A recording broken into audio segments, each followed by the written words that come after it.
In this video, I'm going to explain how the US government is finding innovative ways to buy Bitcoin without printing more money or tapping into taxpayers' dollars. This is not just another financial maneuver. It is a strategic play that could redefine America's financial future. The US government is on a mission to build a Bitcoin reserve using budget-neutral strategy. So how can it acquire Bitcoin without adding to the national debt? Well, there are some clever strategies and real-world examples that could make this happen. One approach involves converting existing strategic reserves assets to Bitcoin. For example, the US holds over 395 million barrels of crude oil in its strategic petroleum reserve, valued at more than $26 billion. If the US were to sell just a portion of this oil during market highs and convert the proceeds directly into Bitcoin, it wouldn't just add Bitcoins to its reserve, but it could also provide a strategic advantage if oil prices dropped in the future. Now, gold reserves present another opportunity. The US Treasury holds approximately 261 million troy ounces of gold, which equates to about 8,000 metric tons. These gold reserves are stored in highly secure locations including Fort Knox, West Point, Denver, and Federal Reserve Bank of New York.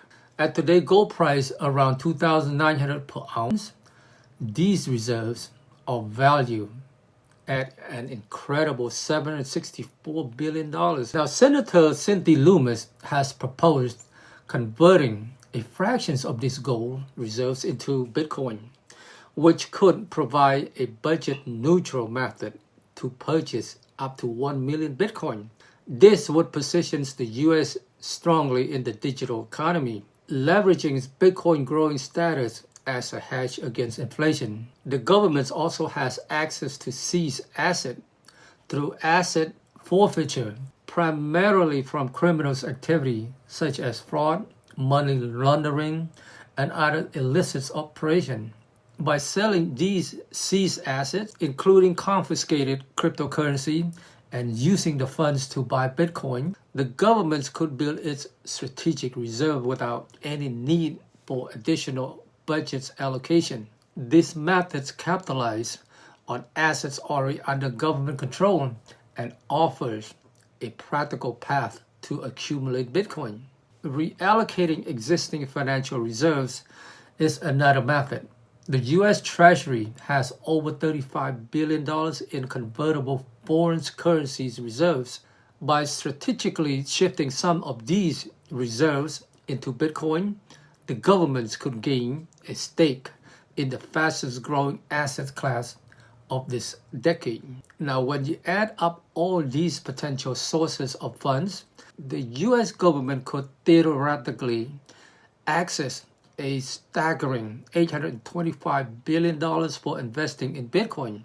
This immense financial powers could allow the US to not only build a strategic reserve, but also send a strong signal to the global markets that Bitcoin is here to stay. But it doesn't stop there. Imagine if the US strategically acquired Bitcoins during economic downturn. When markets crash, the government could leverage its immense buying powers to purchase Bitcoin at a discount. This would not only bolster its strategic reserve, but also provide a financial cushion during times of economic instability. And let's not forget the broader implication. Bitcoin isn't just a national asset, it's a global treasure.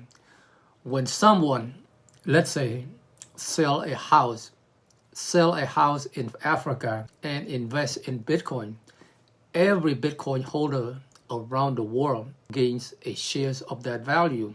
Now, when a country like the US holds a large amount of Bitcoin, it essentially acts like a powerful wealth suction machine, drawing in wealth from all over the planet. Michael Saylor understands this.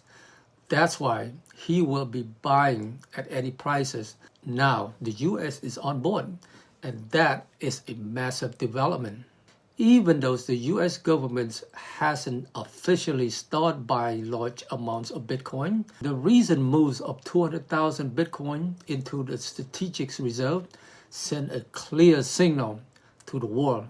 Bitcoin is the future global asset. While the public markets may appear to be moving sideways, the truth is there's a lot of buying happening behind the scenes. Much of it occurs over the counter, OTC, which means these transactions don't directly affect the public price we're seeing on exchanges like Coinbase or Binance. Now let's talk about the game theory at play here. As the US accumulates Bitcoin, it puts pressures on other nations to follow suit. If countries like China, Russia, or even smaller nations start buying Bitcoin to avoid being left behind, it creates a supply crunch.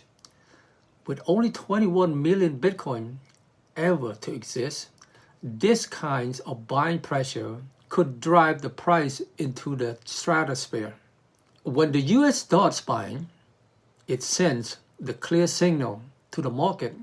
This could trigger a cascade effect where institutions, hedge funds, and retail investors scramble to get their shares before the price skyrockets. This kind of FOMO, fears of missing out, can amplify Bitcoin price action, leading to a situation where the limited supply simply cannot meet the exploding demand. For small investors, this is a critical moment. The best strategy is to keep stacking sats, even if it's just a small amount regularly. Dollar cost averaging buying a little bit of Bitcoins every week or month helps reduce the impacts of the market's volatility and ensures you are building your position over time. Remember, you don't have to own a whole Bitcoins to benefit. Even small fractions of a Bitcoin or Satoshi could become incredibly valued as the supply crunch intensifies. The potential impact of these strategies could be transformative. According to Signum Bank, if the US were to accumulate a significant Bitcoin reserve, it could boost Bitcoin's market cap by roughly 25%, or about $460 billion. This move could position the US not just as a player, but as a leader in the emerging global Bitcoin economy. In the future, where Bitcoin is a core asset of US reserves, we could witness enhanced financial stability, a stronger negotiating positions in global trade, and robust shells against economic volatility.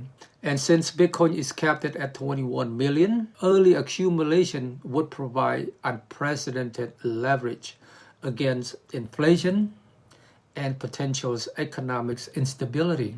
So what's the bottom line?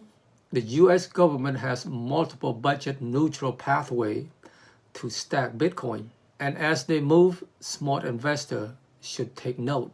Whether you stack in sats a little or a lot, every bit counts toward a brighter, more secure financial future. And my friend, don't forget to hold tight, stack it right. Take care.